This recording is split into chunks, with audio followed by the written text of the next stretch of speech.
Encontrémonos en Twitter.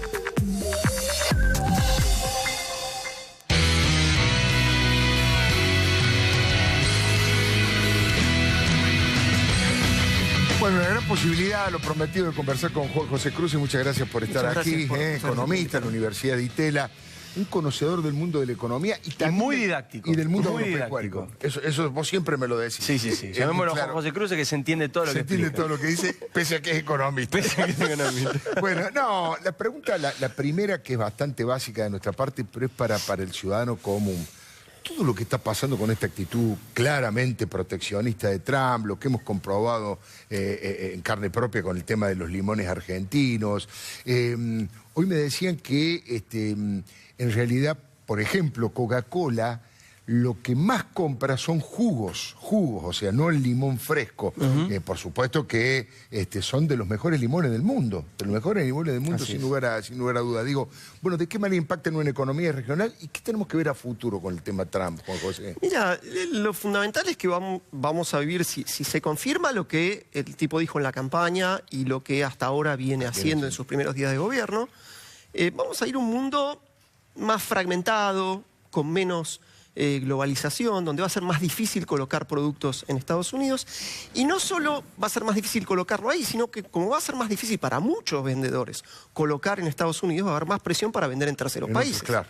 Por ejemplo, México ahora está con una crisis importante, porque México había logrado desarrollarse y armar una industria que se articulaba muy bien con la de Estados Unidos, y están todas estas amenazas que hemos visto y que parecería que efectivamente van a tratar de implementar. Ahora, ¿qué van a hacer los productores de autos mexicanos? Y van a tratar de vender autos en otro lado, hermano. Claro. Entonces van a tratar de vender autos en Brasil, acá. Entonces los productores locales de autos van a enfrentar esta nueva competencia. Similarmente, si los productos chinos de veras tienen lo que Trump ha amagado que va a ser, y sabes que los productores chinos van a tener que colocar esos productos en otros lados, al igual que nuestros exportadores de limones van a tratar de venderlos en Europa. Claro. Entonces empieza una época, digamos, del fin de la Segunda Guerra para acá, y sobre todo con la globalización, digamos, de los 90 para acá, hemos vivido una época que fue muy beneficiosa en varios aspectos para los países emergentes, sobre todo los países de Asia, pero en alguna medida los de América Latina también, porque se pudieron exportar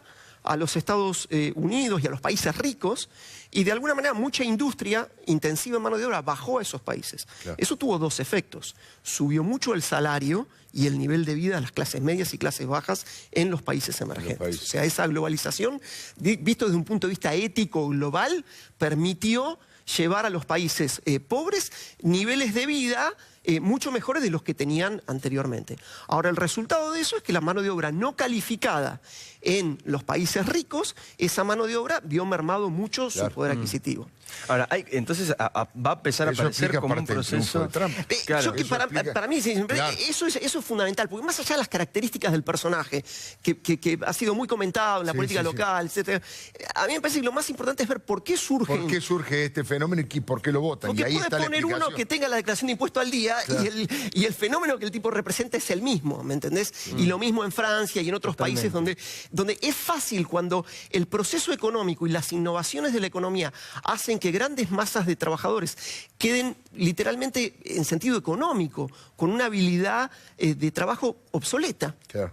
Es fácil echarle la culpa a los extranjeros. Claro. Endemoniarse con algún grupo racial o con los extranjeros. Claro. Buscar un enemigo externo. Exactamente. ¿No? Eso es fácil, eso lleva al mundo a un mal lugar. Y la experiencia de la humanidad es nefasta en este sentido. Y eso es lo que a mí me preocupa del surgimiento de estos chauvinismos, neochauvinismos, digamos, o nacionalismos exacerbados. Claro, y esto genera, te decía antes, como una suerte de proceso de desglobalización. Absolutamente. Porque un proteccionismo extremo en los Estados Unidos, en Francia, en Gran Bretaña y en Inglaterra con el Brexit y con todo eso, empieza también a generar un efecto contagio también de preservación, porque si van a empezar a venir los chinos hay que ser más proteccionistas. Entonces, cada país va a ir generando como un proceso de desglobalización.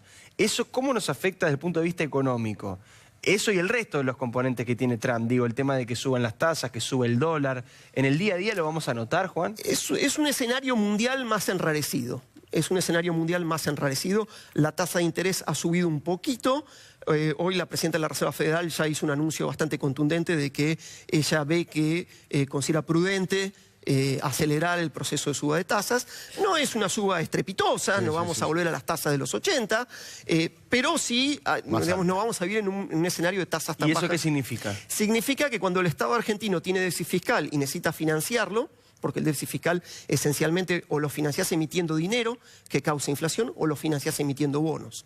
¿Sí? Tomando deuda. Contratando deuda. Bueno, si esa deuda se hace más onerosa, eso implica más cara, implica que mayores recursos de Argentina tienen que ir a pagar esos intereses. Y existe el riesgo, que no podemos descartar, que si Trump hace lo que dijo que iba a hacer, la magnitud del endeudamiento que va a tomar es muy grande y eso puede directamente secar el mercado para países emergentes. No digo que eso vaya a pasar el año que viene, pero es una contingencia que es más probable hoy de lo que era hace 2 años. ¿Y qué puede hacer Argentina para evitarlo, para defenderse, para estar más, para ir al choque más armado, digamos, como en un partido de fútbol, no ir flojito al choque porque te lastimás, digamos? ¿Qué puede hacer Argentina?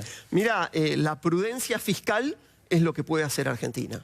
Y yo creo que es importante que los argentinos tomemos conciencia de que tenemos que converger a tener cuentas fiscales ordenadas. Argentina todavía tiene un déficit fiscal muy considerable, sí, claro, que implica que Argentina tiene que emitir mucha deuda. Y eso nos hace más vulnerables. Ahora, y tenemos que hacer lo que hace cualquier familia argentina, porque claro, esto a nivel de la familia en Argentina, claro, se entiende, las familias en Argentina en general no toman mucha deuda. O sea, son prudentes, son cuidadosos, saben que la cosa hay que estar atentos. Ahora, hemos visto en estos días el tema de los limones. ¿Qué otro tipo de producto está en riesgo, digamos? Nosotros le vendemos a los Estados Unidos biodiesel, ¿no es cierto? Biodiesel, le vendemos a los Estados Unidos vino. ¿Están ellos, tienen que preocuparse aquellos productores, exportadores de biodiesel y de vino? Bueno, mira, estaba la ilusión de empezar a colocar carne de manera importante, claro, y eso está, hay aprobaciones pendientes de eso. Hay que ver al final del día cuánto de esto efectivamente se implementa. Sí, claro, lo que hay ahora es como un parate, digamos, por 60 días. Es una transición de frenar todo y después van a ver. Déjame ver esto, claro, antes de que empiece a rodar. Hablando con gente del Departamento de Estado, de la Cancillería de Estados Unidos, hay la ilusión en la burocracia en Washington de que van a poder acotar al presidente, digamos. Claro. El sistema republicano estadounidense tiene un conjunto de contrapesos, checks, claro, and balances se llama ya, tal que la discrecionalidad del presidente tiene ciertos límites. Sí, y por otra parte, la economía estadounidense está armada de una manera que está muy integrada al mundo. De modo que si de veras quieren implementar medidas muy proteccionistas, eso va a terminar costando. Claro. Costando en términos de suba, porque en definitiva hay comercio internacional porque te sale más barato, así de fácil. No hay ninguna duda. Entonces, si vos te cerrás, te sale más caro. Claro. Vas a generar un puesto de trabajo, pero... Y por otra parte, hay otro aspecto en lo cual lo de Trump puede terminar siendo un fiasco en el siguiente sentido. Mucha de la sustitución de mano de obra que ha sucedido en los últimos 20 años es porque ese trabajo bajó a los países emergentes. Pero otra parte importante de esa sustitución es porque hubo cambio tecnológico, claro, la robotización, que tareas mecánicas repetitivas de trabajadores no calificados han sido sustituidos por una máquina que no se queja, que no falta, que no tiene fiebre, no, y que no se sindicaliza. Y que sale muchísimo más barato. Que esa es como la gran amenaza yo creo, para el contrato social capitalista de los próximos 20 años. ¿Cómo enfrentás eso? ¿Cómo enfrentamos eso? Lo que lo dijo Obama muy bien en su discurso de despedida. Necesitamos un nuevo contrato social, porque en definitiva va a haber grandes partes de la fuerza de trabajo que la robotización va a hacer que esos tipos le va a costar mucho conseguir un empleo en los términos en que antiguamente los tenían. Entonces, digo, aún si Trump logra cerrar la economía, no es que van a resucitar empleos no calificados que había en los 80, en los 90.